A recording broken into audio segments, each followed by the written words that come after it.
Mekanisme pengiriman data. Mekanisme pengiriman data adalah proses bagaimana data dari komputer pengirim dapat sampai ke komputer penerima melalui jaringan. Penjelasannya, data yang dikirim pengguna tidak dikirim sebagai satu file besar, tetapi dipecah menjadi paketan-paketan kecil.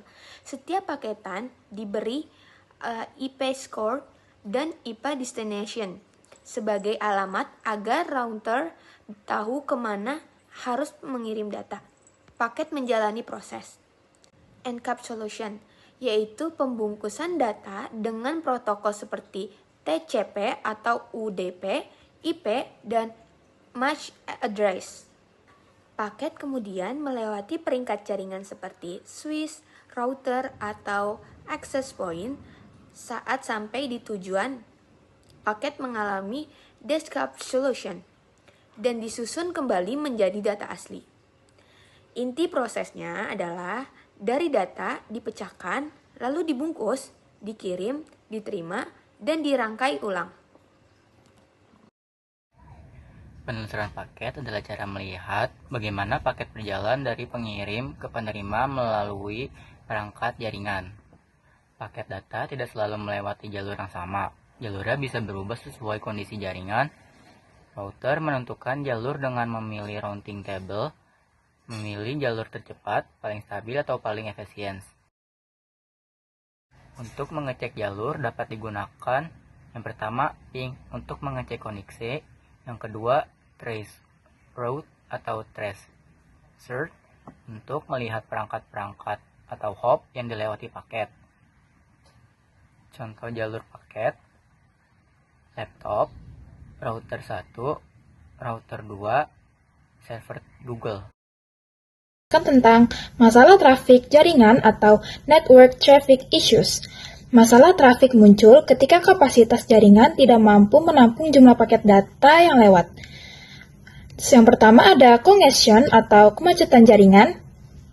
Terjadi ketika terlalu banyak data melewati jalur yang sama, sehingga internet menjadi lambat. Yang kedua ada latency atau waktu tunda, keterlambatan pengiriman data akibat jarak jauh, kabel berkualitas rendah, atau perangkat jaringan lambat. Yang ketiga yaitu packet loss atau paket hilang, terjadi karena buffer penuh, sinyal Wi-Fi lemah, atau kerusakan kabel. Yang keempat ada collision atau tabrakan data, terjadi pada jaringan lama atau topologi bus ketika dua perangkat mengirim data bersamaan. Yang kelima ada bandwidth terbatas, banyak pengguna dengan kecepatan rendah menyebabkan perlambatan. Kesimpulannya adalah semakin padat jaringan, semakin besar potensi masalah trafik. Topologi jaringan dan aliran data. A. Penjelasan topologi jaringan.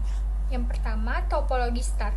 Topologi star menghubungkan semua komputer ke satu titik pusat, yaitu switch. Semua komunikasi harus melewati perangkat pusat ini.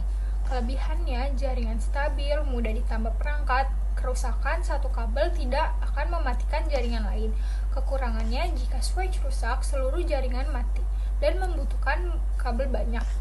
Yang kedua itu ada topologi bus. Topologi bus menggunakan satu kabel utama yang disebut backbone. Semua perangkat terhubung sepanjang kabel ini. Intinya, semua perangkat berbagi satu kabel komunikasi. Kelebihannya murah, desainnya sederhana. Kekurangannya rentan tabrakan data. Jika backbone rusak, semua perangkat akan terputus dan sulit dikembangkan. Yang terakhir itu ada topologi mesh. Topologi mesh menghubungkan setiap perangkat ke perangkat lain secara langsung. Setiap perangkat punya jalur banyak. Intinya, semua perangkat saling terhubung. Kelebihannya paling stabil, sangat aman, dan handal. Jika satu jalur rusak, maka ada jalur alternatif. Kekurangannya sangat mahal, instalasi rumit, butuh banyak kabel. B. Penjelasan aliran data pada setiap topologi. Pertama, aliran data pada topologi star. Pada topologi star, switch menjadi pusat kontrol. Proses aliran data, yang pertama itu ada PCA mengirim data. Yang kedua, data masuk ke switch. Yang ketiga, switch membaca MAC address tujuan. Yang keempat, switch mengirim data ke perangkat yang tepat. Ciri utamanya, data selalu lewat switch. Yang kedua, ada aliran data pada topologi bus. Pada topologi bus, data berjalan melalui kabel utama, backbone. Proses aliran datanya, yang pertama PCA mengirim data. Yang kedua, data berjalan di sepanjang kabel tunggal. Yang ketiga, semua perangkat menerima sinyal. Yang keempat, hanya perangkat dengan alamat yang cocok yang mengambil data.